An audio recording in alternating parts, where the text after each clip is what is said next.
All right, can y'all hear me? Yes, ma'am. Perfect. How's everybody doing? Hopefully everybody's doing all right.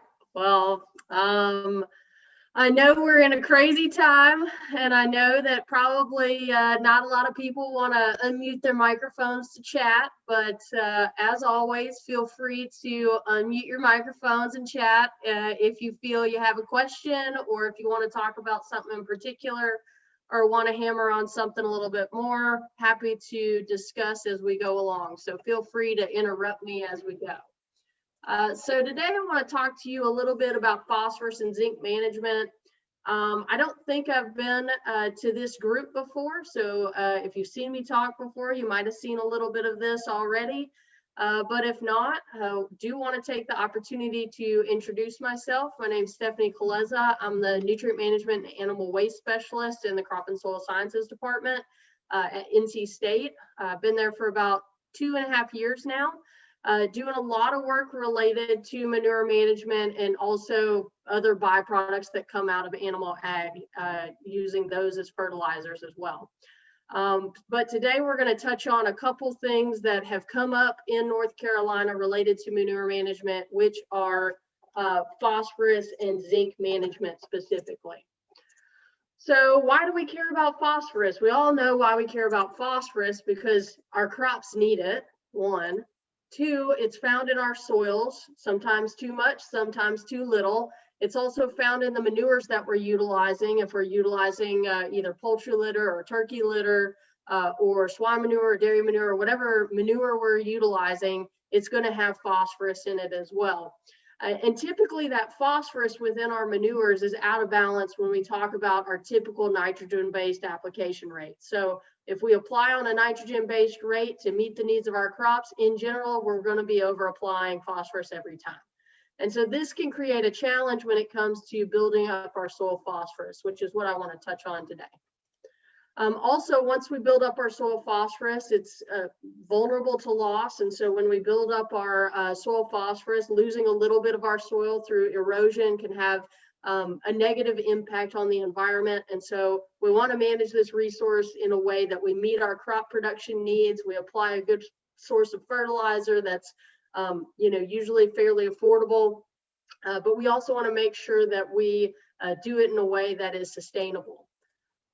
And when we look at the buildup of soil phosphorus, this is not something that's unique to North Carolina. In fact, you can see several areas. This is a map of the United States where the lighter colors are where areas where we're exporting more phosphorus than we're importing, and the darker areas are where we're importing more phosphorus than we're exporting. And you can see there's a lot of areas across the United States where we see really dark colors because they're importing more phosphorus than they're exporting. Anybody have an idea as to what's going on in those areas?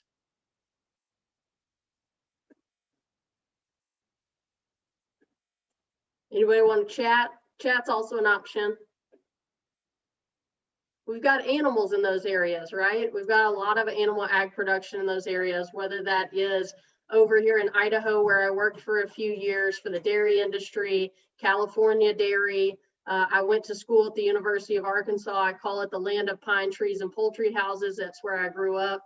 Over here in Alabama and in Georgia, lots of poultry and swine, poultry. And so in these regions of intense animal ag production, we generally see this accumulation of phosphorus within that region because we're importing what? Feed, right? We're importing grains from the Midwest, which is why we see this deficit in the grain belt, because we're growing a lot of grains. We're shipping those to the areas that are darker, and those nutrients aren't leaving through the products that we're producing. They're really, a lot of it is going to be found in the manure, and it's going to be applied fairly near where it's being generated. And so this is just a general nutrient farm cycle or farm nutrient cycle for a livestock facility. We've got nutrients coming onto the farm through feed and fertilizer, primarily through feed. And then we have nutrients leaving through the animal products, that's meat, milk, or eggs that we're producing. And then we can have this cycling within it where we're utilizing the manures for crop production within the region. However, we can have this buildup within that region that can lead to excess nutrients either leaving our farms through surface runoff and erosion, or potentially leaching into groundwater, or even volatilizing to the atmosphere in the case of nitrogen. And so when we look at our soil test phosphorus, we've all hopefully looked at a soil test before, but just to give you a little refresher, we've got, you know, our four different categories: low, medium, high, very high. And everywhere up until about 50, we're going to need additional phosphorus, or our crops are likely to respond to additional phosphorus application. But above 50, we really don't need phosphorus, even though your soil test recommendations might recommend phosphorus up to 70 to 75, depending on the crop that you're growing. That's really a build and maintain strategy. We really don't need additional phosphorus in that at that level. But above 100, we really don't need phosphorus. So we have this situation in North Carolina where we're building up our soil test phosphorus through repeated application. And that's not to say that all of it's from repeated application of manures. You know, this could be from just historical cropping practices, but we do see high soil test phosphorus in North Carolina, in many counties in North Carolina. And so this is a figure or a map from 2003 where you can see it's about 50-50 as far as the number of counties that have a average phosphorus index above 100. And that was back in 2003. So it's about 50-50 back then, with Wilkes, Duplin, Richmond, Union, and Lenoir being the highest counties, or the top 5 counties as far as the average phosphorus index is concerned. So I updated this map recently. I used a few other zones because we have a pretty wide distribution of averages within the state. But now the 2 lightest colors are the ones that are below 100, with no counties being below 50. And there's only 32 counties that have an average soil test phosphorus index below 100. So we've got an increasing trend continuing in North Carolina, where we're continuing to see an increase in our average soil test phosphorus over time. And if you look back, Union County was a 183 average back in 2003, and now it's a 219. So we do see an increase in that region specifically, or in your region specifically, with our soil test phosphorus. But the overall average for North Carolina is a 137 phosphorus index. And so we said we don't need any above 50. We're currently hitting our average right around 3 times that.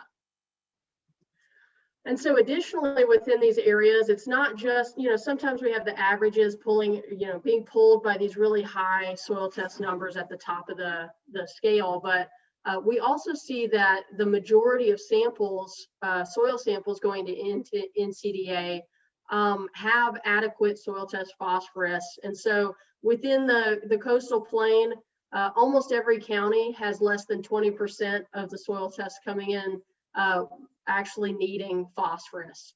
And so you can see this is the average number of soil samples, or percentage of soil samples coming into NCDA with the phosphorus index below 50. So down in your area, we're anywhere from about 20% all the way down to about 4% of soils actually needing phosphorus. Now, that's not to say that these fields can't take more phosphorus, or don't, you can't use litter in those fields. But that's just saying fields that actually need phosphorus to maximize our yields, they're dwindling in that area. And so we see this also across all of our different crops as well. So if we break this down by crop, we see that about 50% of our soil tests coming in are over 100 for cotton, grains, pastures, and peanuts. We do see a trend in pasture where we have some that are really low in soil test phosphorus, and that's just because there hasn't been application in several years likely. And so need to build those up. But in general, we have over 80% of our soil tests coming in each one of these categories, except for pasture, coming in above 50, which we would expect based on the trends we discussed earlier. And so because of that, there's always this question of starter phosphorus and when we would recommend using starter phosphorus. And so really when you start getting above 100, you really don't need any additional phosphorus. And when we think about strategies moving forward to prevent further accumulation of phosphorus within our soils, any bit of phosphorus that you apply is going against, any drawdown strategy that you've implemented. And it's adding to that accumulation of phosphorus if you're also using poultry litter within your fertility program. So really, once you get into these high soil test phosphorus situations, I would really recommend, using starter phosphorus very sparingly. So, we're talking about small doses versus something that could supply all the phosphorus for the crop. Sometimes you will see a response in the vegetative growth in cold and saturated soil conditions early in the season, but in general, your plants are going to grow out of that and you won't really see a yield response. We've seen, there's actually a fact sheet on starter phosphorus where we apply just nitrogen or nitrogen plus starter phosphorus. So either starter nitrogen or starter nitrogen plus phosphorus. And you didn't see any benefit of adding the phosphorus within that program. You only saw the benefit from the nitrogen. So in general, in these high phosphorus situations, we're really seeing that benefit coming from the nitrogen that we're applying at planting.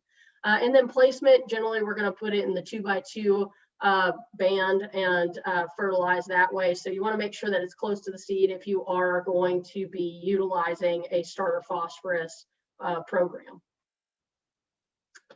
And so to build on this challenge of manure management and talking about the soil phosphorus, how did we really get here? When we look at broiler litter, I know that turkey litter is probably just as widely used, but we'll use broiler litter as an example for today. We see that, on average, about 58 pounds of total nitrogen per ton and 40 pounds of phosphorus. However, when we look at the availability of nitrogen, that it's not 100% available, right? So a lot of nitrogen in poultry litter is in the organic form, and so it's not immediately available. So we estimate about half of that is going to become available when we surface broadcast, and 60% of it will be available if we incorporate that close after application. But we're still going to have all the phosphorus. And so if we're talking about growing, in this example, 150 bushel acre corn, we need 135 pounds of nitrogen, 66 pounds of phosphorus. You can see that's not balanced, right? We've got a 2-to-1 need of our corn crop, and we've got a 1-to-2 into phosphorus in our poultry litter. And so that's how we get to this accumulation of phosphorus within our soils, is if we're applying 5 tons to the acre to meet our nitrogen needs, we're applying 200 pounds of phosphorus in this scenario. And so we're applying 3 years worth of phosphorus when we apply on a nitrogen-based rate in this example. And that's pretty common. Also, I should have pointed this out on the last slide. You can see the wide variation in nutrients that you can see within litters as well. So I get quite a few phone calls about, is this normal? And really there is an average. We can tell you an average, but there's a wide range of variability of quality of litters from a nutrient standpoint. So I highly recommend, if you are spreading litter, make sure that you get a litter test. That way you know what you're putting on the field. And it's better to have it beforehand, but if nothing else, grabbing a sample as it's being spread, that way, say it's low in nitrogen and you are able to do a side dress application to save yield, that could really help you out. If you don't have a litter test, then you might be wondering, why is my corn looking yellow?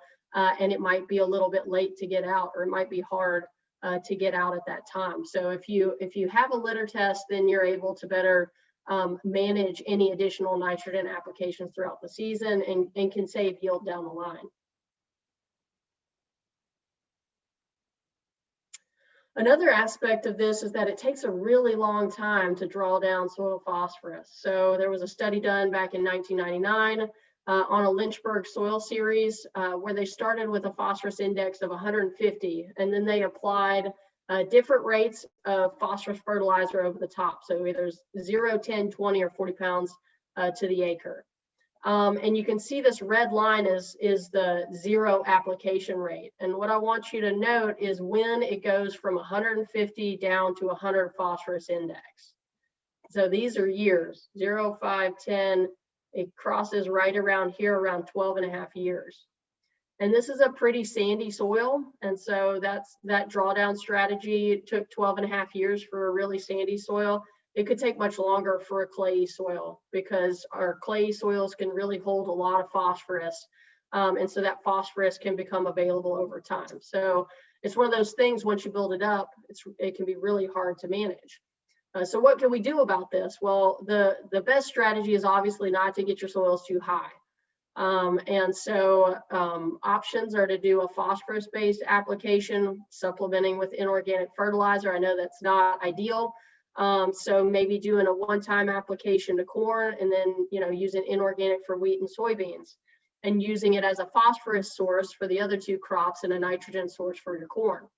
That could be an option as well. So there are some options on utilizing litter in these high phosphorus soils to not increase your soil test phosphorus anymore, but maybe maintain or slightly decline over the years. And so I also wanted to touch on zinc toxicity because it is something that we hear about as well. And so zinc toxicity, how it happens is through repeated application or sometimes a one-time application of a nursery swine sludge or a swine sludge that has high zinc. Typically that's nursery, but sometimes it could be others.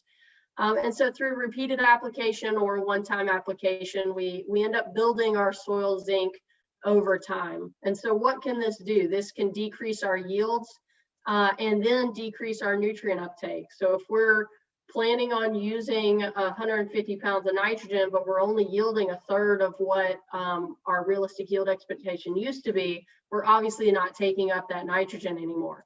It also, in turn, can cause an increase in your accumulation rate of phosphorus within your soils as well, or of any other nutrient, because you're not yielding as well as you expected, but you're applying the same litter rate or the same manure rate, but you're not taking up those nutrients because you're not yielding as well. And so we have seen an increase in soil samples coming in with higher zinc. So for instance, this is a comparison of 2012 to 2018, where we see a shift from those lower categories into the 100 plus. But 100 plus, that's not really that big of a deal. We really want to pinpoint some of those situations where it would cause a serious issue. And so let's look at what those 100 plus, what that 100 plus category looks like. So you can see the vast majority are in the 100 to 300 range. And the reason why we worry about 300 is we really don't want to plant peanuts above that. So it's good most of the samples are below that level. But we do see about 15% between 300 and 1,000, 1% between 1,000 and 2,000, and then 0.2% and 0.1% between 2,000 and above 3,000. And this is the area where we really start to get concerned because above 3,000, you really should not apply any further zinc sources to your field, whether that be a poultry litter, a swine manure, any sort of fertilizer. You really shouldn't apply anymore because you can get yourself in a situation where you could basically sterilize your field at a certain point once you get your zinc levels so high. So we really want to avoid getting our zinc levels to the point where we start seeing toxicity because there's not a lot that we can do about it. And so this one in particular is one we want to really be careful about because phosphorus, we're not going to see a toxicity symptom. We can get really high levels, but zinc, we can see a toxicity symptom we reduce our yields, and then it takes even longer to draw it down because we've reduced our yields on that field as well. And there's not a lot we can do as far as fixes are concerned. And so what can create this toxicity? So one, it's obviously the amount of zinc in our soil, and that could be through the addition of manure, or it could be through a historical, say there was a barn that had a galvanized roof. That's often an area where we see localized zinc toxicity. But a big one also is pH. So pH is going to control the solubility of zinc and copper within our soils. And so as we raise the pH, we're going to reduce the solubility of those ions. And so those are going to drop out of solution, and we can see an improvement in the toxicity symptoms when we raise our pH to say 6.5, 6.7, 6.8 range. However, we also want to watch out because manganese has a similar response to pH. So we can actually see a manganese deficiency if we raise our pH too high, or if we have to raise it. We just want to make sure that we look out for manganese deficiency symptoms in our crops and apply foliar manganese if needed. And so what can happen in the field? We've already talked about,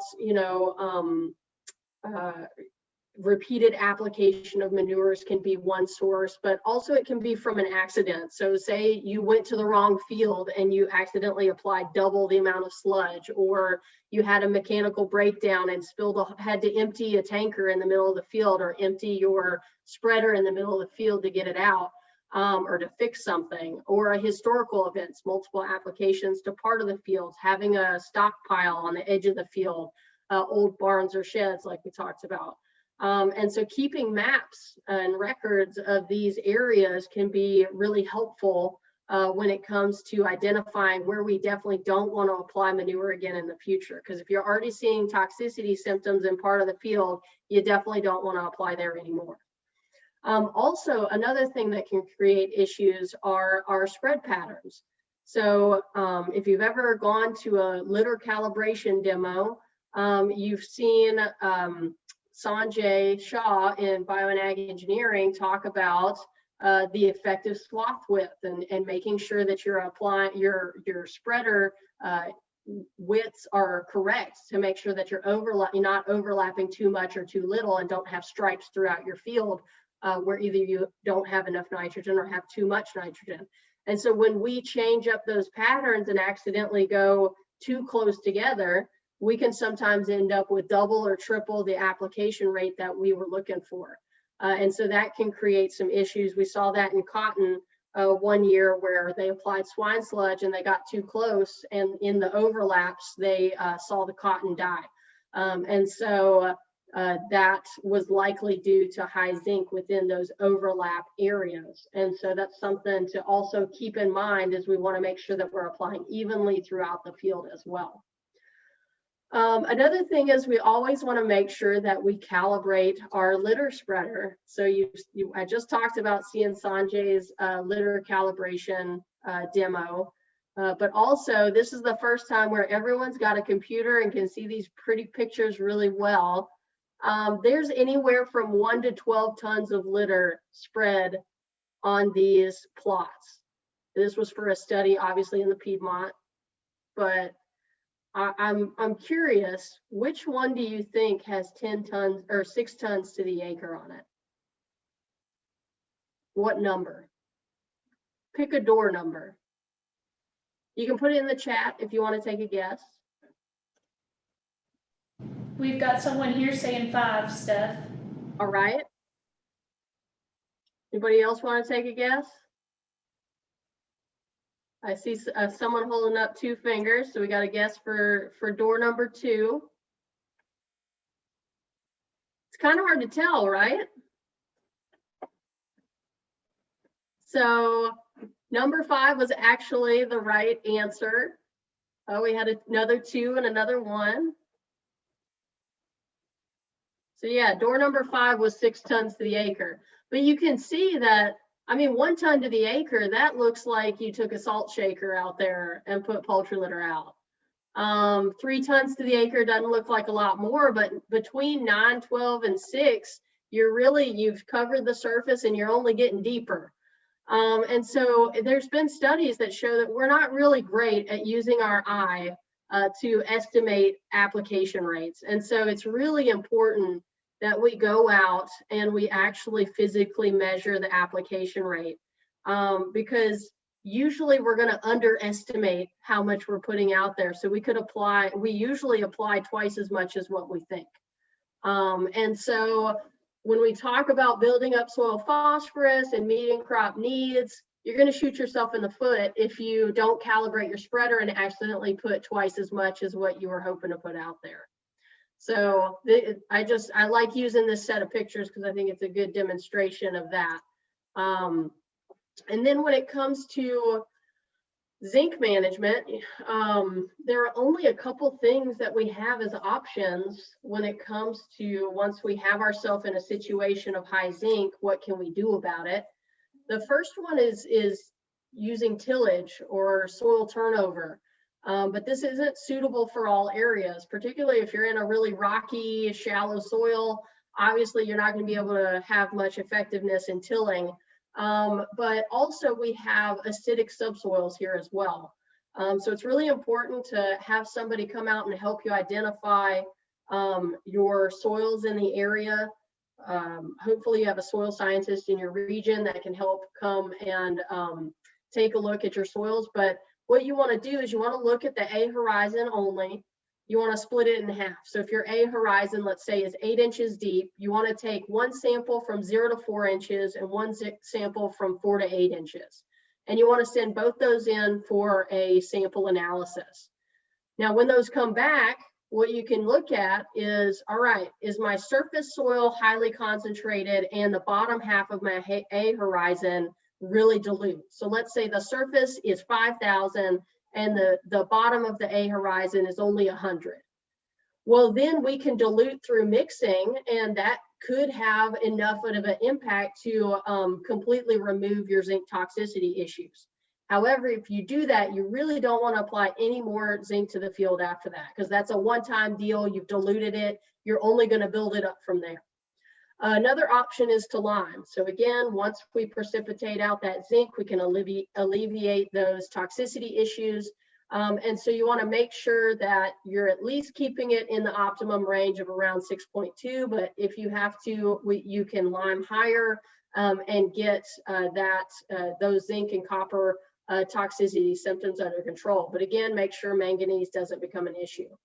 And then the third option are drawdown strategies. So hyperaccumulators such as sunflower or double cropping and removing all the biomass. So one, stop applying zinc, to grow it and take off as much biomass as possible. So if you can take off corn silage and small grain silage, or if you can do sunflower silage, any of those will help you take off zinc.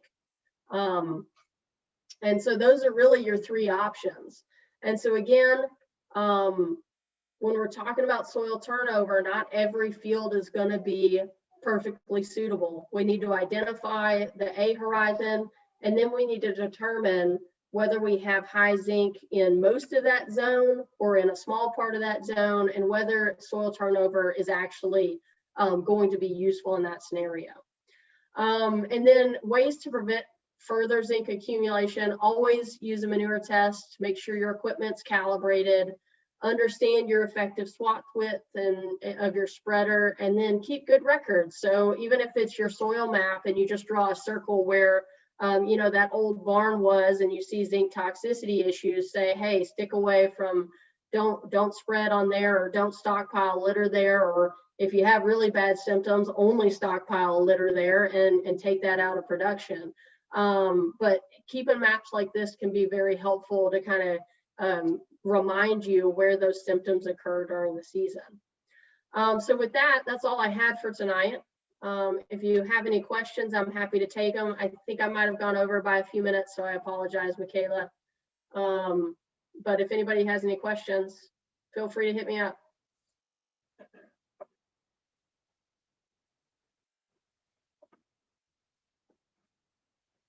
All right, hearing none, I will pass the baton.